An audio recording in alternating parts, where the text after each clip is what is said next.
오늘 주시는 하나님 말씀은 마태복음 27장 11절부터 26절 말씀입니다. 한 절씩 교독해서 읽도록 하겠습니다. 예수께서 총독 앞에 섰음에 총독이 물어 이르되 네가 유대인의 왕이냐? 예수께서 대답하시되 네 말이 옳도다 하시고 대제사장들과 장로들에게 고발을 당하되 아무 대답도 아니하시는지라. 이에 빌라도가 이르되 그들이 너를 쳐서 얼마나 많은 것으로 증언하는지 듣지 못하느냐 하되 한마디도 대답하지 아니하시니 총독이 크게 놀라워하더라. 명절이 되면 총독이 무리의 청원대로 죄수 한 사람을 놓아주는 전례가 있더니 그때에 바라바라 하는 유명한 죄수가 있는데 그들이 모였을 때에 빌라도가 물어 이르되 너희는 내가 누구를 너희에게 놓아주기를 원하느냐? 바라바냐 그리스도라 하는 예수냐 하니 이는 그가 그들의 시기로 예수를 넘겨준 줄 알미더라. 총독이 재판석에 앉았을 때에 그의 아내가 사람을 보내어 이르되 저 오른 사람에게 아무 상관도 하지 마옵소서. 오늘 꿈에 내가 그 사람으로 인하여 애를 많이 태웠나이다 하더라. 대제사장들과 장로들이 무리를 권하여 바라바를 달라하게 하고 예수를 죽이자 하게 하였더니 총독이 대답하여 이르되 둘 중에 누구를 너희에게 놓아주기를 원하느냐? 이르되 바라바로소이다. 빌라도가 이르되 그러면 그리스도라 하는 예수를 내가 어떻게 하랴? 그들이 다 이르되 십자가에 못 박혀야 하겠나이다. 빌라도가 이르되 어찌 미냐? 무슨 악한 일을 하였느냐? 그들이 더욱 소리질러 이르되 십자가에 못 박혀야 하겠나이다 하는지라. 빌라도가 아무 성과도 없이 도리어 밀란이 나려는 것을 보고 물을 가져다가 무리 앞에서 손을 씻으며 이르되 이 사람의 피에 대하여 나는 무죄하니 너희가 당하라. 백성이 다 대답하여 이르되 그 피를 우리와 우리 자손에게 돌릴지어다 하거늘. 이에 바라바는 그들에게 놓아주고 예수는 채찍질하고 십자가에 못 박히게 넘겨주니라. 아멘. 오늘 이 말씀으로 주님 주시는 메시지 함께 받도록 하겠습니다. 오늘의 말씀은 묵상 없는 인생입니다. 묵상. 부제목이 있는데요. 누가 혹은 무엇이 예수님을 죽였는가? 오늘 예수님이 사형 언도를 받는 그런 장면인데요. 주님께, 우리 존귀하신 주님께 죽음이 선포되는 장면입니다. 그런데 도대체 누가 또 무엇이 우리 주님께 죽음을 선고하였는가? 무엇이 주님을 죽음으로 내몰았을까? 인류가 저지른 가장 큰 실수라고 할 것입니다. 인간인지라 살면서 이런저런 실책을 범하기도 하지만은 거룩하신 주님을 죽음으로 내몬 것은 너무나 어처구니 없는 실수라 할 것입니다. 물론 구속사의 섭리 가운데 주님께서 십자가로 나아가셔야 하지만은 그 과정 속에서 일어난 실수와 죄악을 무의미하다. 그것이 죄가 아니다. 그렇게 말할 수는 절대로 없을 것입니다. 누가 또 무엇이 주님을 죽음으로 내모는 엄청난 실수를 초래하였을까? 묵상하실 때에 우리 삶에도 이런저런 잘못된 실수들이 일어날 수 있는데 삶의 거울 타산지석으로 삼으시기 바랍니다. 자, 우선 첫째, 무엇이 예수님을 죽음으로 내몰았는가? 시기심입니다. 시기하는 마음이 예수님을 죽음으로 내몰았습니다. 대제사장의 시기가 주님을 죽음으로 내몰았습니다. 18절에 보시면 이는 그가 그들의 시기로 예수를 넘겨준 줄 알미더라. 여기서 이는 그가 할 때 그는 빌라도입니다. 예수님을 재판한 총독 빌라도죠. 그리고 그들의 시기로, 그들은 누군가 하면 문맥상 대제사장과 장로들입니다. 대제사장과 장로들. 빌라도가 재판을 하는데 재판장으로서 아무리 봐도 예수님은 죄가 없어요. 이 사람이 한두 번 재판하는 것도 아니고 딱 보면 아는데 죄가 없어요. 그런데도 사람들이 계속해서 고발하고 심지어 십자가에 극형에 처하라고 그렇게 소리를 지르는 거죠. 그 빌라도가 곰곰이 생각해 본 거죠. 저 사람들이 왜 저럴까? 왜 저렇게 저 사람들이 예수를 십자가에 못 박으라고 몰아치고 있을까? 이렇게 살펴보니까 답이 보이는 거죠. 아, 저 사람들이 예수를 시기하는구나. 시기하는구나. 빌라도가 똑똑한 사람이잖아요. 그 로마 시대의 총독의 자리까지 올라갈 정도면 굉장히 이 지혜가 있고 꿰뚫어보는 힘이 있는 사람인데 저 사람들의 시기가 지금 예수를 죽이려고 하고 있구나. 대제사장들과 장로들, 이분들은 당시 유대 사회의 리더였습니다. 백성의 존경을 한몸에 받으면서 유대 사회를 이끌고 있는데 어느 순간 백성의 마음을 훔쳐간 사람이 나타난 거죠. 시골 저기 변방에서 올라온 랍비 예수. 이분들의 눈에는 예수님이 그렇게 보였던 거죠. 자기들에게 모아져야 될 관심이 예수님께로 모이는 거죠. 근데 가만히 보니 백성들이 따를 만한 거죠. 가르침이 굉장히 신선하고 때로 놀라운 일들을 벌이니까 백성들의 마음이 그쪽으로 쏠리는데, 그런데 이 대제사장과 장로들의 마음에 뭐예요? 이게 시기하는 마음이 올라오는 거죠. 시기심이 발동하는 거죠. 그래서 이분들이 예수님을 죽음으로 몰아갑니다.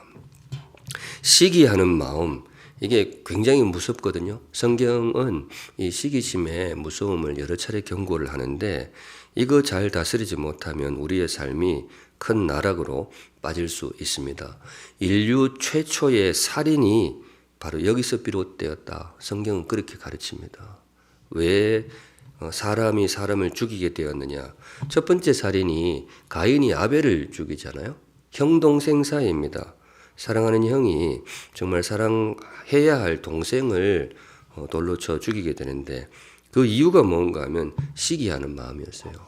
동시에 각각 하나님께 제사를 드렸는데 하나님이 자기의 제사에 대해서는 조금 시큰둥하시는데 동생의 제사는 크게 기뻐하시는 그런 아마 증표를 보여주신 것 같아요.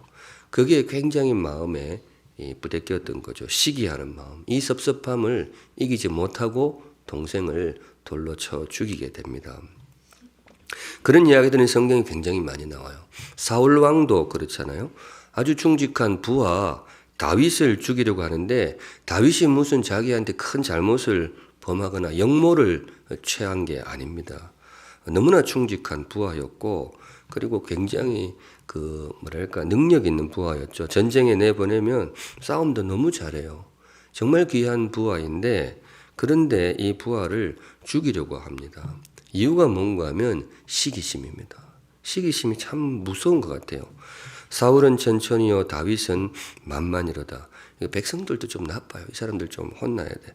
말을 조심해야지. 이러면 안 되거든요. 그러니까 여러분들도 괜히 저 앞에서 우리 송 목사님은 너무 훌륭하고 이러는데 그러면 안 돼. 이거 이제 시기심은 사람의 그 걸음을 굉장히 이렇게 비천하게 만들 수가 있어요. 근데 저도 떠오르는 사람이 하나 있어요. 저도 물론 그럴 수 있겠지만은 누구라고 말씀드릴 수는 없고 저는 그분이 이 시기심을 잘 다스리지 못해서 삶이 많이 민망해졌다라고 혼자 생각하고 있어요. 참 귀한 분이고 사회적으로 입지도 굉장히 좋으신 분인데 비교의식 이게 조금 심해지다 보니까 자격지심. 제가 보니까 전혀 그럴 위치가 아닌데 너무나 귀한 분인데 이걸 잘 다스리지를 못하는 것 같아요. 그래서 이분이 제가 보기엔 그래요. 소중한 걸 너무 많이 잃었어요. 살다 보면 비교도 되고 경쟁도 되고 그러는데 그러다 보면 이제 시기하는 마음이 올라올 수 있죠. 그런데 성도님들 잘 다스리시기 바랍니다. 주님의 십자가로 나아가는 길을 통해서 우리에게 일러주시는 삶의 교훈입니다. 시기심을 잘 다스리라. 두 번째, 누가 무엇이 예수님을 죽음으로 내몰았는가? 이 계산 본능 이렇게 이름을 적어보았는데요. 계산하는 본능, 빌라도 이야기인데요. 빌라도의 계산 본능이 예수님을 죽음으로 내몰았다. 오늘 본문이 그렇게 이야기해 줍니다. 이 사람이 예수님을 재판을 하는데 좀 전에 보았지만은 분명히 알았거든요. 예수님이 무죄라는 사실을 누구보다도 정확히 보았습니다. 대제사장이 이 예수를 시기해서 지금 죽이려고 하는구나. 그걸 정확하게 꿰뚫어 보았는데 그럼에도 결국 이 사람이 예수님께 사형을 언도합니다. 이유가 뭔가 하면 24절에 빌라도가 아무 성과도 없이 도리어 밀란이 나려는 것을 보고 핵심어가 밀란이죠. 밀란. 총독, 당시 어떤 면에서 로마 황제가 이 지역을 다스리라고 파송한 사람인데 그 사람에게 제일 치명적인 그 상황이 뭔가 하면 밀란이 일어나는 거죠. 이러면 자신의 어떤 정치적인 입지가 굉장히 위험해질 수가 있는 거죠. 그래서 그걸 보고 이래 놔뒀다가는 밀란이 날 수도 있겠다. 그러면 계산이 팍 돌아가니 이거 뭐 어떻게 되지? 그럼 다음번에 이렇게 총독 자리가 위험해질 수도 있는 거죠. 그래서 이 사람이 예수님에게 십자가형을 그대로 언도를 합니다. 계산하는 본능 누구에게나 있죠. 인간이라면 누구나 본능적으로 이런 것들이 있습니다. 옳고 그름을 판단하는 깨끗한 양심도 있지만은 이것이 나한테 유리하냐 불리하냐 본능적으로 우리는 그 계산이 굉장히 잘 돌아가는 것 같아요. 특별히 이제 정치하시는 분들이 그렇죠. 이걸 잘해야 뭐 정치를 할 수 있겠죠. 그래서 이런 것들을 정치 감각 뭐 이렇게 부를 수도 있을 겁니다. 그런 걸 잘해야 또 높은 자리에 올라갈 수가 있겠죠. 그런데 기억할 것은 이거 잘 다스리지 못하면 삶을 완전히 망칠 수도 있습니다. 이 똑똑함이 계산할 줄 안다는 것은 똑똑한 것이죠. 그런데 이 똑똑함이 삶을 나락으로 떨어뜨릴 수도 있습니다. 빌라도가 그랬던 거죠. 굉장히 정치적으로 이 정치적인 감각이 탁월했던 사람 같아요. 그런데 이분이 특징이 이 땅을 다녀간 사람 중에 아마 욕 제일 많이 얻어먹는 사람일 거예요. 매 주일 아침마다 수십억의 그리스도인들이 뭐예요?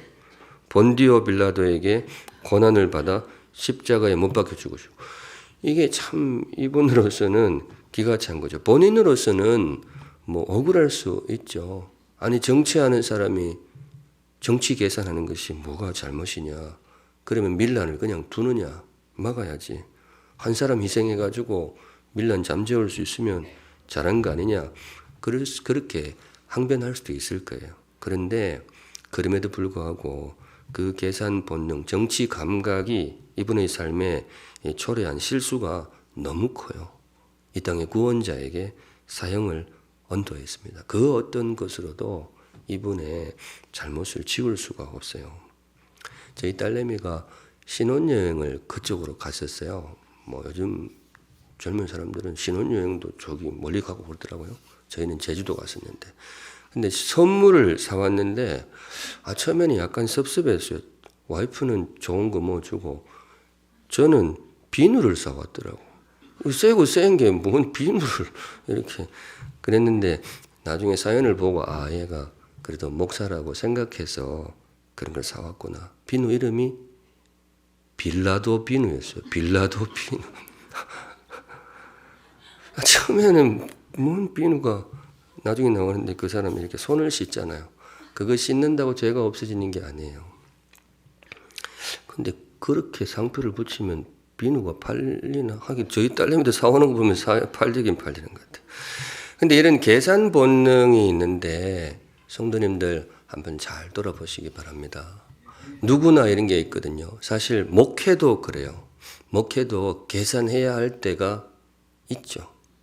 또 계산이 될 때가 있어요. 이렇게 저렇게. 그런데 정말 그 순간 거룩한 총기를 유지하지 않으면 우리 삶이 정말로 민망해질 수 있다는 거 기억하시면 좋겠습니다. 세 번째, 누가 또 무엇이 예수님을 죽였는가? 대제사장의 시기, 빌라도의 계산 본능. 세 번째는 이 군중 심리가 크게 한몫했어요. 무리들의 군중 심리. 빌라도가 예수님께 사형 언도를 내린 결정적인 힘은 백성의 외침이었죠. 예수를 십자가에 못 박으소서. 십자가에 못 박으소서. 이 외침이 무리의 외침이 너무 컸어요.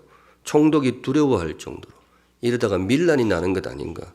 그래서 결국 사형 언도가 내려지는데 그런데 여기서 우리가 좀 생각해 볼 것이 그 무리들이 왜 그렇게 외쳤을까? 정말로 그 사람들이 예수님의 죄를 발견했기 때문일까? 예수님이 정말로 죽어야 할 죄인이라고 판단했기 때문일까? 그렇지 않습니다. 이분들이 깊이 생각한 게 아니에요. 군중심리였어요. 저 사람이 외치니까 나도 외친 거예요. 근데 처음 시작을 누가 했는지는 나중에 아무도 몰라. 자기가 막 외치고 여기 외치고 저기 외치고 다 외치고 했는데 처음 시작이 어디서 왔는지 이 사람들이 잘 몰라요. 어디서 왔는가 하면 20절에 대제사장들과 장로들이 무리를 권하여 저보고 번역하라 그러면 장로들이 무리를 부추겨 이렇게 번역하고 싶어요. 몇 사람 부추긴 거죠. 그러니까 예수를 십자가에 못 박아서 외치니까 뭐 옆에서 그런가 싶어가지고 온 무리들이 외친 거죠. 이게 제가 그냥 넘겨짚은 게 아니고 이분들의 흐름을 보면 이게 맞아요. 이 사람들이 처음부터 주님을 대적한 게 아닙니다. 처음에는 이분들이 우리 주님께 대하여 굉장히 호의적이었어요. 예수님께서 예루살렘으로 들어오실 때 예루살렘 입성이라 그러죠. 그때 호산나 다윗의 자손이요. 호산나. 그 뜨겁게 주님을 환영했던 사람들입니다.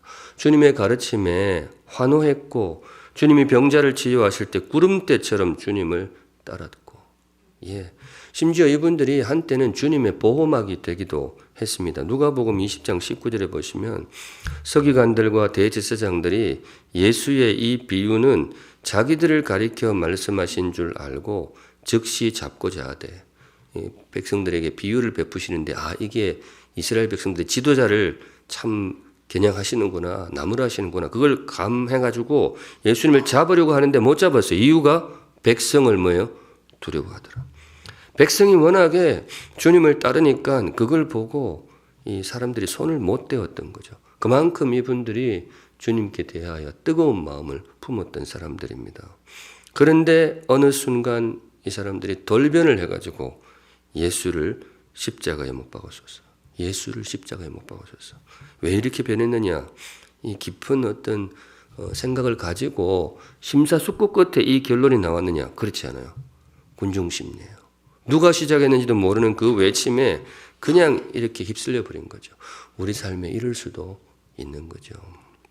근자에 저는 참 이게 조심스러운 건데 우리 대한민국 사회에도 좀 그런 면이 있지 않는가 혼자 그렇게 생각해 봅니다. 군중심리의 특징이 극단으로 치닫는 경우가 많아요. 오늘 이분들도 그런 모습 보이는데요. 25절 보시면 군중심리가 얼마나 극단적으로 나갈 수 있는지를 보여주는데 백성이 다 대답하여 이르되 그 피를 우리와 우리 자손에게 돌릴지어다. 이거 사실 굉장히 무서운 말이잖아요. 아까 손 씻는 장면, 빌라도가 결국은 사형을 내리는데 손을 씻으면서 솔직히 이야기해요. 나는 지금도 예수 이 사람에게 죄가 있다고 생각하지 않는다. 내가 본 견지로서는 무죄다. 그런데 너희들이 정 원하면 내가 십자가형을 내리는데 그 십자가형에 대해서는 너희들이 책임져야 된다. 그때 무리들이 이렇게 외쳐요. 한마디로 그 피를 우리와 우리 자손에게 돌리소서. 우리가 감당하겠습니다. 사실 굉장히 무서운 말이거든요. 그만큼 확신에 따르는 의미도 되고 군중심리의 특징이 이렇게 극단으로 치닫습니다. 어떤 분은 저는 그건 좀 심하다고 생각되기도 하는데 이 문구가 결국은 유대인 600만 홀로코스트로 이어졌다. 그렇게 보시는 좀 그것도 좀 극단적인 해석이 아닌가 싶은데 여하튼 이거 참 무서운 말이잖아요. 그 피를 우리와 우리 자손에게 돌리소서. 그런데 왜 이러는가 하면 군중심리의 특징이 극단으로 치달아요. 저는 저 혼자 그런 생각을 합니다만은 근자에 우리 대한민국 사회가 조금은 차분해지면 좋겠다. 왜 이렇게 그럴까 그런 생각을 조금 하기는 합니다. 그건 그렇고 우리 자신을 한번 돌아볼 필요가 있습니다. 군중심리. 우리의 삶에도 이렇게 무언가에 휩쓸리는 그런 연약함들이 끼일 수가 있거든요. 성도의 성숙함은 아니라고 생각이 됩니다. 여기까지 하고 마지막으로 무엇이 예수를 죽였는가? 무엇이 예수를 죽였는가? 쭉 묵상해 보았는데 시기심도 있고 계산 본능도 있고 군중심리도 있고 성경이 그렇게 보여주는데 이 모두를 합하여 저는 이렇게 정리하고 싶어요. 묵상 없음. 삶에 묵상이 없어서 그렇다. 삶의 중요한 순간에 무언가를 할 때 묵상이 없어서 그렇다. 묵상하는 삶. 그래서 저는 이제 묵상이라는 말을 굉장히 좋아하죠. 뭐 설교할 때도 오늘 묵상하겠습니다 이렇게 이야기하기도 하고요. 이번에 특세 제목도 주제도 십자가 앞에서 삶을 묵상하다. 묵상이 없는 삶이 굉장히 위험할 수도 있겠다. 장로들의 시기심 이야기했는데요. 대제사장의 시기심. 시기심의 반대가 무엇일까? 시기심의 반대말은 사랑, 따뜻함 이런 것일까? 물론 그런 것도 있겠지만은 저는 묵상이라 대답하고 싶어요. 시기심의 반대말은 묵상이다. 그 시기심을 다스릴 수 있는 방법이 묵상이라고 믿기 때문에 그렇습니다. 계산 본능도 그래요. 유불리를 따지는 팍 돌아가는 그런 재빠른 그런 삶도 귀하겠지만은 성도라면 진중하게 묵상하는 삶. 군중심리도 그냥 저 사람이 저러니까 나도 간다 휩쓸리는 그런 삶을 살지 않으려면 성도의 삶에 뭐가 필요하겠는가? 묵상이 떠올라요. 우리 성도님들 묵상하는 인생이 되시기를 주님의 이름으로 축복합니다. 네, 이번 한 주간 우리가 묵상을 하고 있는데 묵상하는 삶이 참 귀하다고 봐요. 묵상하면 떠오르는 혹시 성경 구절이 있습니까? 시편 1편 2절이죠. 오직 여호와의 율법을 즐거워하여 그의 율법을 주야로 묵상하는도다. 주야로 묵상하는도다. 시편 1편을 서시 이렇게 부르기도 하는데요. 시편 전체를 이끄는 우두머리 시라는 거죠. 이게 묵상을 강조해요. 시편 전체의 가르침이라고 해도 과언이 아닙니다. 시편은 우리를 묵상하는 삶으로 초대합니다. 성경 전체가 우리를 그 자리로 초대해요. 우리 삶에 왜 묵상이 필요하냐? 막 바지런하게 움직이는 것도 좋은데 왜 묵상이 필요하냐? 시편 1편 1절 제일 첫 구절에 이유가 나옵니다. 같이 읽어볼게요. 시작. 복 있는 사람은 악인들의 꾀를 따르지 아니하며 죄인들의 길에 서지 아니하며 오만한 자들의 자리에 앉지 아니하고. 왜 사람들이 악인의 꾀를 따르고 왜 사람들이 죄인의 길에 서고 그러면 안 되는데 왜 사람들이 오만한 자리에 앉게 되느냐? 저는 여기에 시기심, 계산 본능, 군중심이 다 들어있다고 봐요. 왜 그렇게 조금 천박한 길로 사람이 휩쓸리게 되느냐? 많은 이유가 있겠죠. 타고난 본성이 그럴 수도 있고 실수로 그럴 수도 있어요. 그런데 시편이 주목하는 것은 묵상이에요.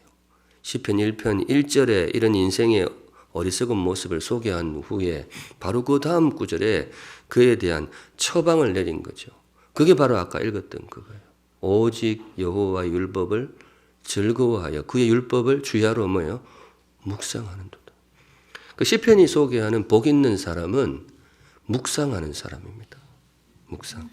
우리 사랑하는 성도님들 묵상하는 인생이 되시기를 주님의 이름으로 축복합니다. 네.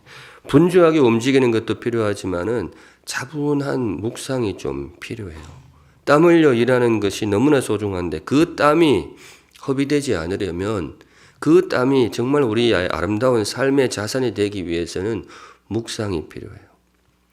묵상. 묵상을 4글자로 늘리면 말씀 묵상 그렇게 하시면 좋아요. 말씀 묵상. 왜 그런가 하면 인간이 만든 종교 중에 가장 깊은 것이 불교다 그렇게 보통 생각을 합니다. 제가 봐도 불교가 깊어요.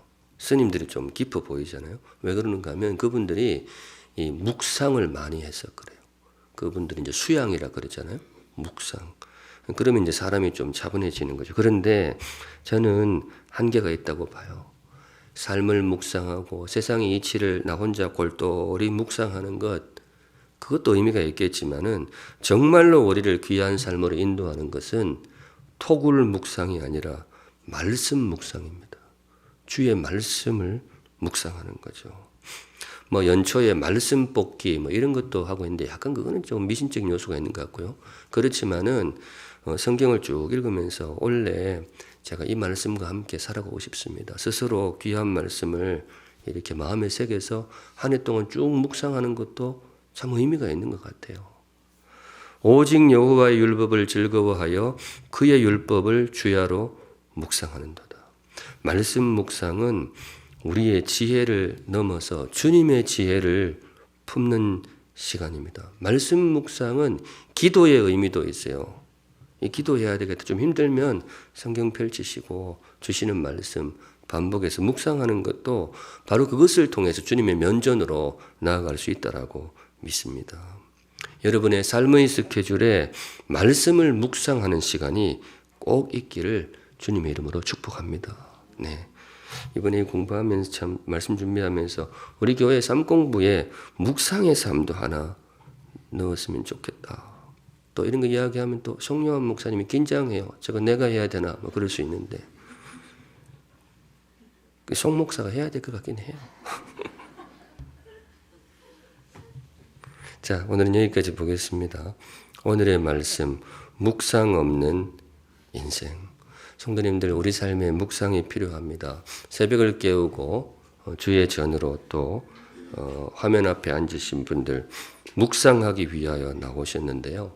잘하셨습니다. 우리 삶의 이 시간이 너무나 소중합니다. 진리의 말씀 펴고 늘 말씀 묵상하시면서 우리 주님과 동행하는 더욱 아름다운 인생 되시기를 우리 주님의 이름으로 축복합니다. 아멘. 함께 찬양하겠습니다. 원하고 바라고 기도합니다.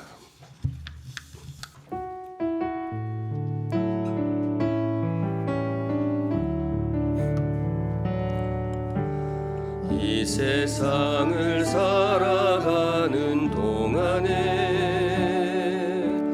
나의 힘을 의지할 수 없으니 기도하고 낙심하지 말 것은 주께서 참 소망이 되심이라.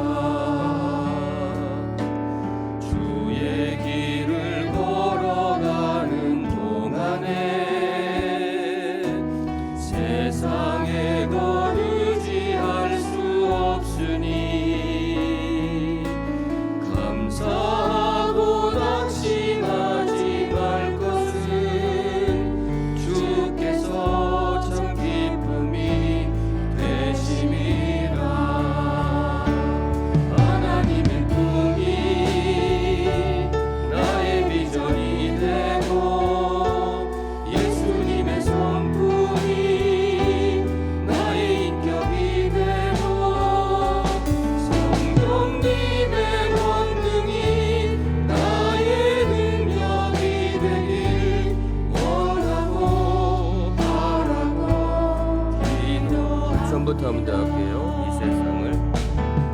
이 세상을 살아가는 동안에 나의 힘을 의지할 수 없으니 기도하고 낙심하지 말 것은 주께서 참 소망이 하나님의 꿈이 하나님의 꿈이 나의 비전이 되고 예수님의 성품이 나의 인격이 되고 성령님의 권능이 나의 능력이 되길 원하고 바라고 기도합니다. 몇 가지 기도 제목 가지고 한번 기도하겠습니다. 제일 먼저 말씀 주신 대로 하나님 저도 묵상하며 살겠습니다. 여러분 다짐하시면 좋겠어요. 말씀을 묵상하며 살겠습니다. 하루의 스케줄에 꼭 말씀 묵상하는 시간을 꼭 할애하겠습니다. 귀한 삶의 원칙 길잡이가 될 줄로 믿습니다. 다 같이 하나님 앞에 기도하겠습니다. 거룩하신 하나님 아버지, 말씀을 묵상하는 인생, 삶을 묵상하는